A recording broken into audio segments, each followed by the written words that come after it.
Day 15 of my Camino.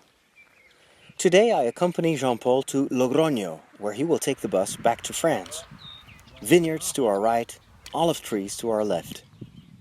When we enter Logroño, we see many stork nests, impressive birds that fly around the river looking for frogs. We follow a couple of sisters that hurry to Mass in one of the churches. After Mass, we have coffee with a couple of other pilgrims from France. After a visit to the beautiful cathedral, it is time to say goodbye to Jean-Paul. I've been following in his footsteps for a week. Now it's time to walk my own Camino again. I walk past some amazing graffiti as I leave the city. I feel a new energy to make the Camino mine again. Don't get me wrong, I enjoy the company of other pilgrims, but sometimes I just want to be alone with my thoughts. I walk and walk through endless vineyards until I arrive in Navarrete. This would be a good place to stop, but after a visit to the beautiful church, I feel the urge to continue. I want to get to Nájera, but that will mean I'll have to walk almost 40 kilometers today. And I'll arrive late without having made reservations, so there's always the risk of albergues being full.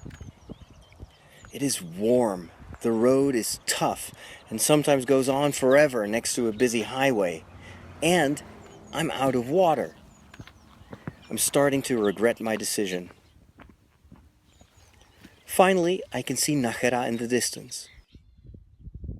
In Alisson, I come across the hill where, according to an ancient legend, the French Camino pilgrim Roldan fought the Arab giant Farragut for 2 days, finally defeating him and chasing the Arabs from Nájera.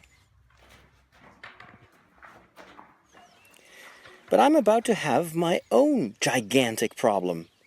When I arrive in the city, all the albergues are full. Even the hotels are out of rooms. What to do? I feel so stupid arriving this late. But suddenly I hear my name.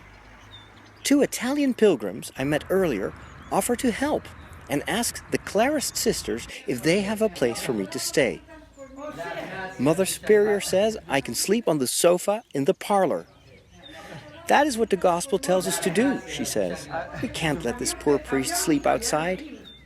And in return, she asked me to pray for her sisters to St. James. A small favor for such gracious help.